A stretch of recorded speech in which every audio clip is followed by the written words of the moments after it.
Today, we're taking a really profound look at relationships, not just the surface stuff. Right. We're going deeper, thinking about how partnerships can actually be these furnaces for personal transformation. Exactly.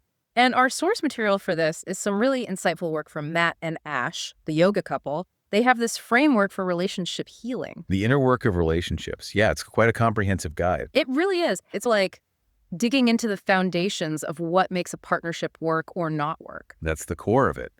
They do something pretty unique, actually. They bridge Western psychological ideas, healing the inner child, that sort of thing, with Eastern philosophy, specifically a yogic approach to consciousness. Which might sound a bit out there for some people listening, spirituality and like practical relationship advice. Yeah, but it's grounded. You look at their influences and it's broad. They dedicate the work to the divine creator, sure, but they also reference everyone from Jesus Christ and Buddha. All the way to Carl Jung, the depth psychologist, Paramahansa Yogananda, Eckhart Tolle. It really shows they're treating partnership as this sacred and psychological path. Holistic, maybe. Holistic is a good word. And so our mission is to pull out their main structure, this thing they call the spectrum of consciousness. And the tools, the practical stuff. Definitely the tools. Yeah. The goal is to show you how a couple can actually shift. Move from those unconscious, reactive patterns, the ones that feel painful, and just repeat. Uh-huh. The arguments that keep happening. Exactly those. And move into a space where you're consciously growing together on purpose. They really argue that a fulfilling relationship, like a deeply fulfilling one, is possible for any couple. If they're willing to do the work, the inner work. If they're willing to do the inner work, that's the key commitment. Okay, so let's dive into that philosophy. Where do they suggest we start? What's the biggest block for couples today? Right off the bat, they tackle the big one, the romantic myth, the fairy tale idea. Yeah. Yes. The Hollywood version. Pretty much. We're conditioned, aren't we, to believe that true love should be easy, effortless. Like it should just happen and stay perfect without challenges. Right. If it's hard, it must be wrong. And that's exactly the setup for failure, according to them. Their philosophy is the opposite. They say healthy, happy, lasting relationships. They are naturally full of challenges. Okay, so challenges aren't a sign of failure. They're normal. They're inherent to the process. True love isn't something you just stumble upon and it magically sustains itself. It's something real, it evolves, and you have to consciously create it together. Co-effort. That really hits on something I think a lot of us feel, especially when dating or getting serious. This idea that the one shouldn't make you uncomfortable. Yeah, or hurt your feelings or trigger you. And if the relationship takes actual work, real effort, we think, oh, maybe this isn't the right person then. And that assumption that your partner's job is just to make you feel good and keep your ego comfortable, Yeah. that's where so much disappointment comes from. So discomfort isn't the red flag we think it is. Not necessarily. In Yeah. fact, they argue it's unavoidable, it's a part of a healthy relationship. Working through disagreements, forgiving flaws, facing mistakes, both yours and theirs, that's the path. It sounds like if you try to avoid the discomfort, you're actually avoiding the growth. You're avoiding the very thing that leads to real deep love. That's the argument. Okay. If discomfort is part of the deal, then the inner work isn't about getting rid of conflict altogether. It's about changing how we deal with it. Exactly. Yeah. And that requires both partners. This is key. Both partners have to be willing to heal old stuff. Break those dysfunctional cycles we inherit. Like from family, childhood. Yeah, unmet needs, shadow traits we don't want to look at, unhealthy patterns passed down through generations. And it means being willing to learn new skills, how to communicate differently, how to relate differently. We all drag that history into our relationships, don't we? Whether we realize it or not. Unconsciously, absolutely. It affects who we pick, how we talk, why we might even sabotage things when they start getting good. The inner work is designed specifically to bring that stuff into the light, to heal those inner child wounds and dismantle the negative patterns. Okay, let's get into the mechanics of that. They link the Western concept of the inner child with a yogic term, samskaras. Am I saying that right? Samskaras, yeah, perfect. So the idea is those unhealed emotional wounds from way back, maybe from family stuff, they don't just disappear. They lodge themselves deep in the subconscious. And then they pop up later. They resurface in our adult relationships, often as things like sudden anxiety or maybe a really reactive temper or shutting down emotionally, avoidance. So something small happens, like my partner forgets to call when they said they would. Even something seemingly minor. And suddenly, these old experiences get triggered. Your nervous system basically gets hijacked, and boom, you're right back in the emotional state of the original hurt or the original trauma. Wow. Okay, so if I feel this huge wave of panic because my partner didn't text back for an hour, it's not really about the text. It's likely not just about the text. You might be re-experiencing a much older fear, maybe a fear of abandonment from when you were a kid. That explains why the reaction feels so huge, so disproportionate to the actual event. That makes a lot of sense. And samskaras is the yogic term for these deep imprints, these patterns etched into the subconscious. Think of them like automatic programs running in the background. They dictate so much of our behavior way below our conscious radar. So step one is just noticing them, becoming aware of these samskaras. Noticing them is absolutely key. Observing them without judgment is how you start to break free from that cycle of dysfunction in the relationship. And this connects to how they reframe the ego instead of seeing it as this villain we need to fight. Yeah, that's such a useful shift. Fighting your ego often feels like fighting yourself, doesn't it? It's exhausting. They suggest seeing that critical voice, or the defensive one, or the fearful one inside. See it as the wounded inner child. Not an enemy, but a hurt kid. Exactly. It fosters empathy instantly. You see the ego not as malicious, but as an innocent child who got hurt and is just trying desperately to protect its heart. But it doesn't have the adult skills, so it uses clumsy, ineffective defenses. Like lashing out or shutting down. Precisely. And when you start seeing yourself and your partner through that lens, seeing the wounded child behind the reaction, you get curious. You wonder about the pain underneath. Instead of just getting angry. Right. It pulls you out of that simplistic, destructive blame game. Yeah. It changes the whole dynamic from you're wrong or you hurt me to something more like, I wonder what's hurting you right now. How can I understand this? That philosophical shift seems massive. It really highlights the difference they draw between two kinds of couples, karmic couples and inner work couples. Yeah, that's a core distinction for them, karmic couples. They describe them as being stuck on this perpetual roller coaster, intense highs followed by really crushing lows. Sounds dramatic and draining. Incredibly draining. And the crucial part is, often these couples are completely unaware that healing is even an option. They just keep playing out the same wounding patterns stuck in these cycles.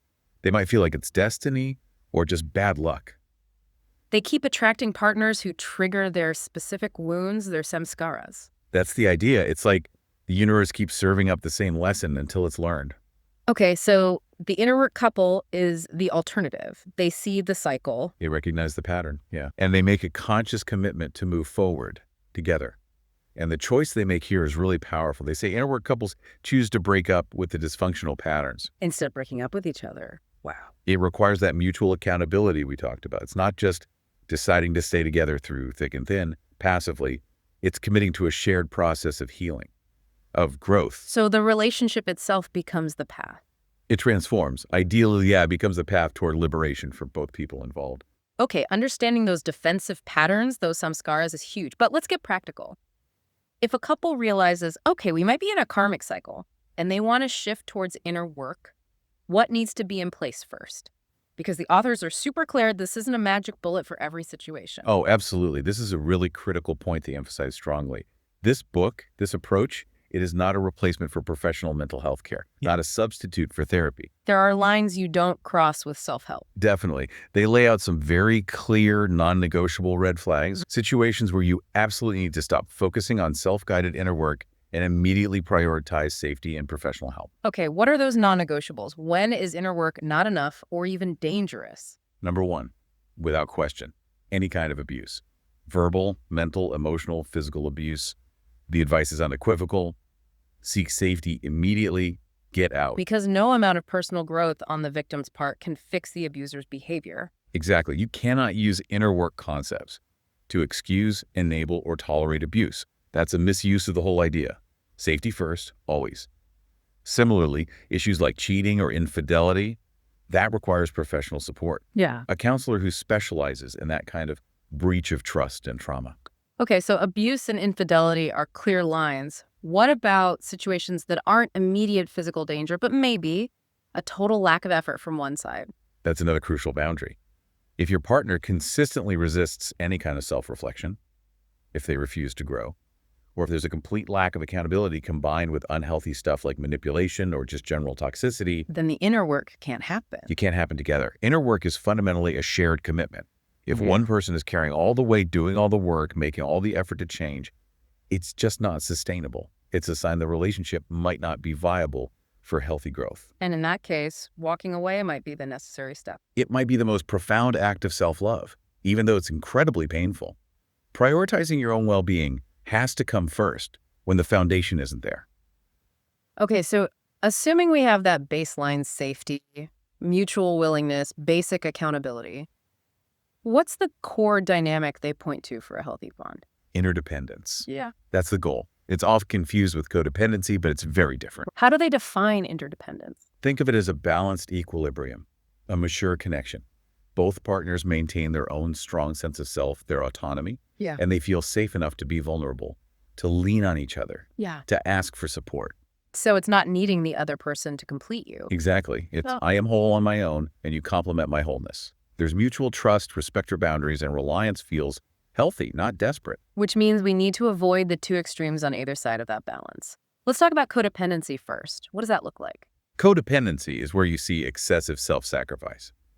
One partner consistently neglects their own needs, their own boundaries, even their own identity, really, all in an effort to please the other person. Hoping that pleasing them will guarantee love? Yeah, essentially trying to secure love through appeasement. It often leads to deep resentment bubbling under the surface and a real loss of self. Their sense of worth gets totally tangled up in serving the relationship rather than existing independently. Okay. And the flip side, hyperindependence. Often this is a reaction to past hurts, maybe betrayal or disappointment. The hyper-individual basically operates from the belief that relying on anyone is just setting yourself up to get hurt. So they build walls. Huge walls, Hmm. a fortress. They prioritize their own needs almost exclusively, sometimes neglecting the collaborative part of a partnership. They might seem strong, self-sufficient. But it leads to isolation. Ultimately, yeah, it denies that fundamental human need for connection, for vulnerability, for the humility to ask for help. It leads to emotional loneliness, even within a relationship. Interdependence is that fine line, that courageous path right between those two extremes. Okay, interdependence. That makes sense. Now, this leads to one of the more maybe spiritually intense concepts they introduce. Your partner is your guru. That sounds like a lot of pressure. It does sound intense, Yeah. but the way they use guru here is specific. In Sanskrit, it means dispeller of darkness or dispeller of ignorance. Okay, not like they know everything and you have to worship them. Not at all. It means your partner, because they're so close to you, because of that intimacy, they're in the perfect position to reflect back to you all the stuff you can't see about yourself, your shadow self, your blind spots. So they act like a mirror. A spiritual mirror, Yeah. essentially. An ally, even if it doesn't always feel friendly. They illuminate those unconscious patterns, those samskaras, those wounds that you're just too close to notice on your own. That thing my partner does that drives me absolutely nuts. Yes. It might not just be their annoying habit. It might actually be highlighting something unhealed in me. That's exactly the perspective shift they encourage.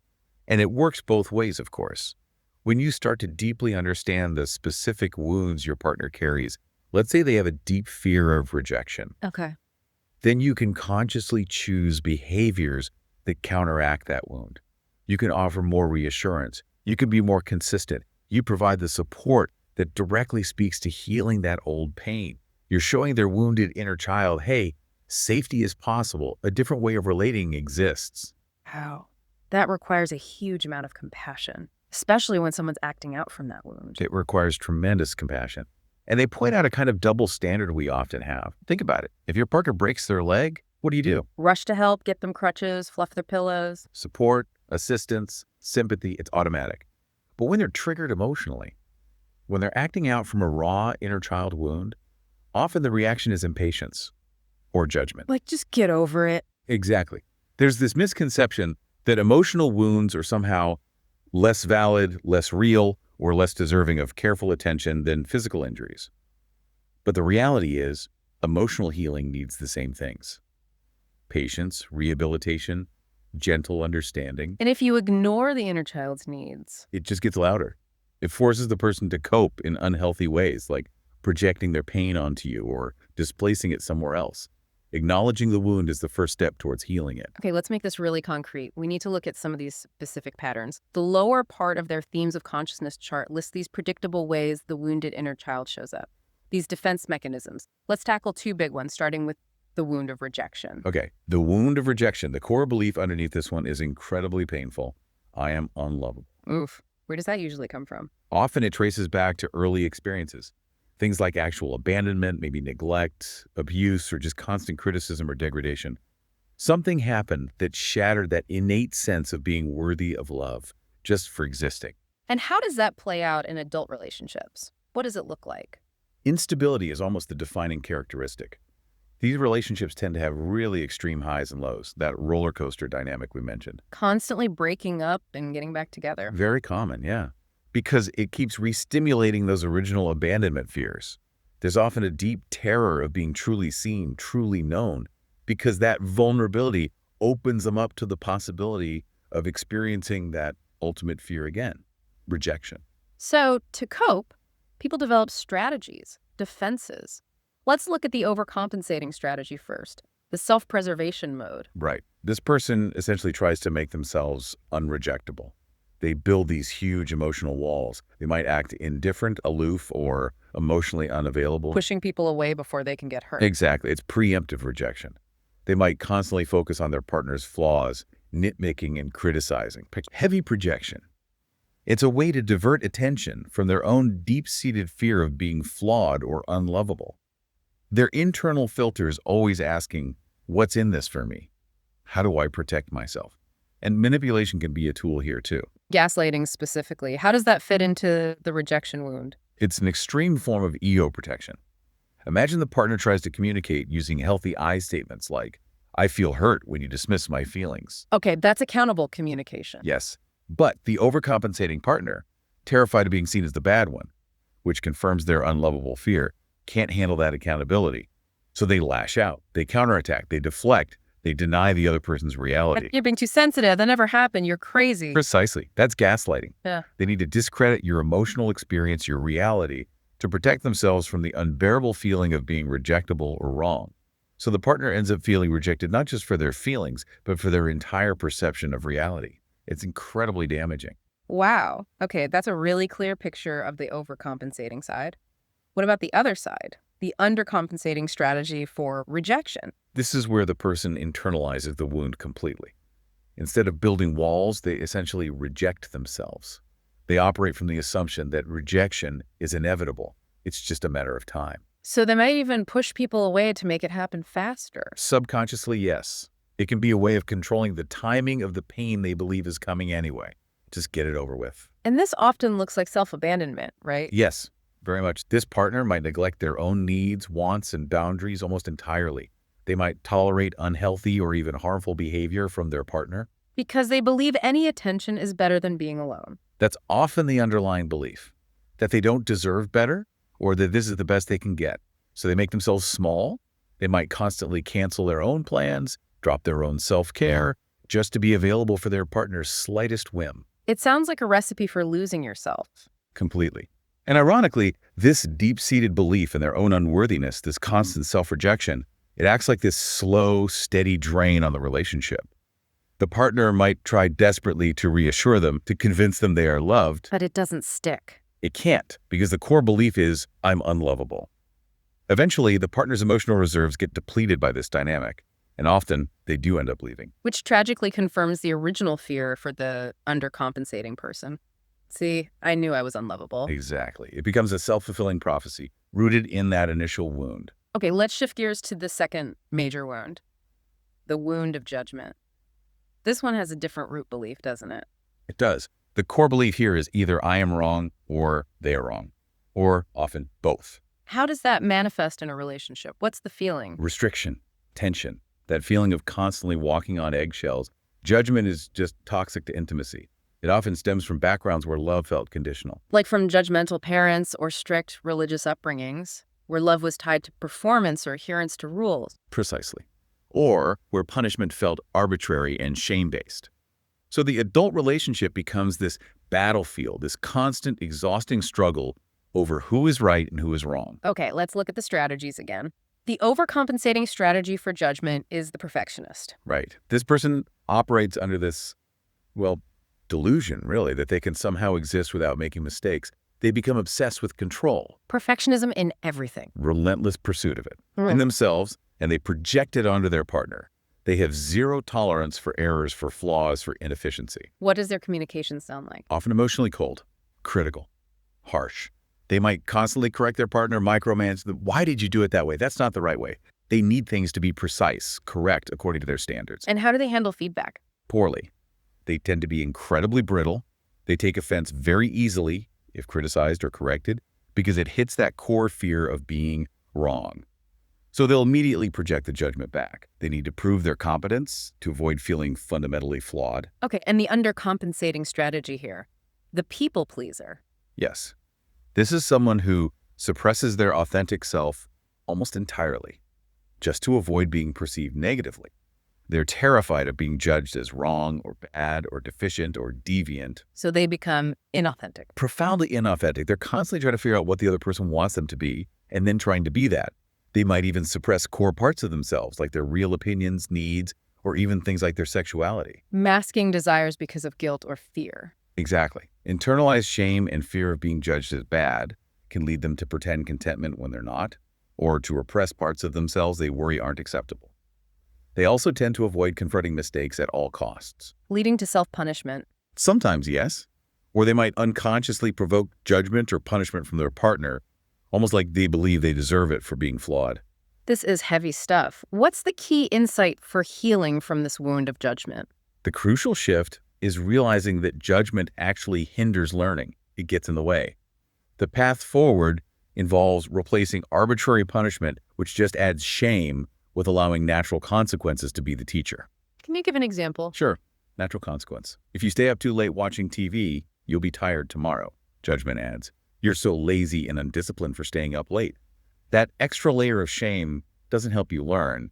It just makes you feel bad about yourself. So healing requires creating a space where mistakes are seen as data, feedback for growth. Exactly. Feedback without condemnation. Cultivating discernment. Understanding cause and effect, rather than just slapping on labels of right and wrong. It's about focusing on growth, not on assigning blame or shame. Okay, so we've explored the depths of the wounded themes like rejection and judgment. How do we climb out? What's the first step on the ascent towards healing? The foundation, the absolute pivot point, according to this framework, is accountability. Accountability, okay. This is described as this courageous energy. It's what allows a relationship to finally break free from those automatic, destructive cycles of attack and defense. What does it mean in practice? Just saying sorry. It's much deeper than just saying sorry. It means taking full, radical responsibility for your own feelings and your own actions, without letting it destroy your sense of self-worth. So what attributes does that require? Responsibility, obviously. Honesty, integrity, courage, because it takes guts to face yourself. And maybe most importantly, the ability to tolerate discomfort. The discomfort of admitting you messed up. Exactly. Or the discomfort of having a difficult, vulnerable conversation. The discomfort of genuinely apologizing, not just making excuses. How does this show up in someone's mindset? Like, how does an accountable partner think differently? They radiate a sense of groundedness, security. They learn to pause before reacting. This is huge. Instead of instantly jumping to a defensive or negative conclusion about their partner's behavior. Like, they didn't text back. They must not care. Right. Instead of that, they consciously choose to entertain alternative, more positive explanations first. They ask themselves, okay, wait, am I jumping to conclusions here? Could there be a perfectly innocent reason for this? That pause changes everything. It prevents countless unnecessary fights. That simple act of assuming positive intent, or at least neutral intent, until proven otherwise. And when a mistake is made because we're human, mistakes happen, they talk about the accountability apology. What makes it different? It's transformative because the focus shifts. A genuine apology in this model means you value your partner's feelings and the health of the relationship more than you value being right, more than protecting your ego. So it's not about winning the argument. Not at all. It's about repairing the connection. And they stress this is really important. The best way to say sorry is by changing your behavior. Words are necessary, but if the behavior doesn't change, the apology feels hollow. It's just a tactic to end the uncomfortable conversation. Okay, so accountability means owning your part, apologizing sincerely, and making a real effort not to repeat the hurtful action. Precisely. And this feeds directly into communication tools. Accountable communication is built on I language. Instead of you language. Shifting from blaming statements like you make me feel or you always to owning statements like, I feel hurt when X happens. It takes the accusation out of it. And focusing on solutions, not just problems. Yes, state the issue clearly, express the feeling using I language, and then immediately pivot to, what can we do differently next time? Or what do I need right now? And of course, active listening. Just feeling heard can diffuse so much tension. So much. Often, arguments aren't even about the facts. They dissolve the moment one person genuinely feels understood by the other. Feeling heard is often more important than reaching objective agreement. Okay, so accountability is the bedrock. Once a couple starts mastering that, what's the next theme they ascend to? The reward, essentially, is the theme of ease. This isn't laziness, though. It's described as the natural side effect of feeling secure and content because accountability is present. So you can only really relax when you trust that issues will be handled responsibly. Exactly. And they issue a really strong warning here. Don't try to skip straight to ease without doing the accountability work. That's a trap. What does that look like? Trying to jump to ease. It looks like conflict avoidance. Sweeping issues under the rug just to keep the peace, pretending everything's fine when it's not. That creates this false sense of comfort on the surface. But underneath, things are festering. Right. It builds up this subconscious burden, this tension, that inevitably explodes later, often much worse than if it had been dealt with up front. Genuine ease only comes after you've built the muscle of facing difficult truths with accountability. So what does that genuine ease feel like in the relationship? It feels like calm confidence. You trust yourself, you trust your partner, and you trust your shared ability to navigate challenges. This leads to a more relaxed state overall. Less reactive, more patient. Yes, more patient, more tolerant. You start to see the bigger picture more easily. You develop more of a live and let live attitude about the small stuff because you know you can handle the big stuff. It allows genuine rest, relaxation, and even playfulness to come back into the dynamic naturally. That sounds lovely. Okay, so accountability leads to ease. What comes after ease? After ease comes motivation. This theme requires more energy. It's only really accessible, they argue, when your emotional cup is overflowing, meaning you feel secure, accountability, and relaxed. Ease. So motivation isn't about just getting by anymore. Not at all. It's the shift from simply maintaining the relationship, keeping things stable, to actively optimizing life, turning dreams, both individual and shared, into actual tangible realities. What's the mindset here? Radical optimism, often. Challenges aren't seen as threats or punishments anymore. They're viewed as stepping stones, necessary hurdles on the path to growth, that no gain without pain idea, but embraced consciously, not just endured. And the focus shifts towards a bigger purpose. Yes, often towards a shared mission, a life purpose, sometimes called dharma in yogic terms. What are we here to do together? What impact do we want to make? How do couples harness this? Are there tools? Yeah, they suggest some concrete tools. One is creating a personal life mission statement, really articulating your highest vision for your own life, then coming together to create a couple's mission statement. Finding the overlap, blending the vision. Exactly. Identifying the common ground, figuring out how your individual purposes can support each other, and aligning on a shared direction for the partnership that goes beyond just managing household chores and paying bills. It gives the relationship a why. And they mentioned daily scripting, too. What's that? It's a fascinating practice. It involves writing down your goals personal and shared in the present tense as if they've already happened. We are enjoying our debt-free life. Or, I am confidently running my successful business. What does that do? The idea is that it imprints these positive expectations onto the subconscious mind. It helps rewire your brain to believe these outcomes are not just possible, but inevitable. It shifts life from something that happens to you into this exciting story that you are actively writing together. Okay, we're ascending through accountability, ease, motivation. Now we reach the highest themes on their spectrum. Let's start with acceptance. This includes forgiveness and grace. Why is this placed so high up? Why not start with acceptance? That's a great question. They argue that if you try to practice acceptance too early, before mastering accountability especially, it's easily misused. It can become a spiritual bypass, a way to avoid dealing with real problems by just saying, oh, all is perfect as it is, or I just need to accept them. It can become an excuse for enabling bad behavior or avoiding necessary confrontation. So mature acceptance requires the foundation of the earlier themes. Yes. Mature forgiveness comes from a place of genuine grace and deep compassion. It arises from understanding that people, including your partner and yourself, are generally doing the best they can from their current level of awareness, their current theme of consciousness, even if their actions are sometimes painful or flawed. It's not condoning, but understanding. Understanding the wound behind the action, often, and if the partnership is secure, built on accountability, they offer a process for repairing breaches and returning to forgiveness when things go wrong. What are the steps for that repair? First, acknowledge the hurt clearly, but without blame. When X happened, I felt hurt. Second, create a safe space for dialogue. Maybe agree on a time, put phones away, set some ground rules for respectful listening. Okay, then what? Third, both partners express their feelings using those crucial I statements. Fourth, and this is vital, validate the other person's feelings. You don't have to agree with their interpretation of events, but you need to acknowledge that their feelings are real and valid for them. I hear that you felt X. They need to feel heard. Absolutely. Yeah. And finally, commit to a genuine apology and make an active choice to forgive, which means choosing to let go of the resentment, the scorekeeping, the need to punish. It's a conscious release. This whole process builds resilience in the relationship. Okay, acceptance and forgiveness. Next is understanding, linked with reason and logic. They have a powerful line here. When we truly understand someone, we cannot help but love them. It's a beautiful idea, isn't it? That deep understanding is actually a prerequisite for genuine, unconditional love. But again, there's a caution here. Intellect isn't enough on its own. Right. Intellect without the heart, without accountability, ease, acceptance, can be dangerous.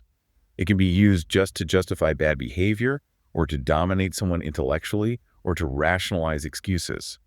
Understanding needs wisdom and compassion alongside it. So how is understanding applied constructively in a relationship at this high level? It involves actively seeking to comprehend each other's unique makeup. Not just personality, but maybe even things like brain chemistry differences, hormonal cycles, or neurodiversity. Like understanding how a partner's ADHD or autism might affect their communication style or needs. Exactly. Or understanding different energy patterns. Maybe one partner is more linear, the other more cyclical or intuitive. It's about respecting these differences, not trying to force the other person into your own mold. This sounds like it requires a lot of flexibility. Tremendous flexibility. And open discussion.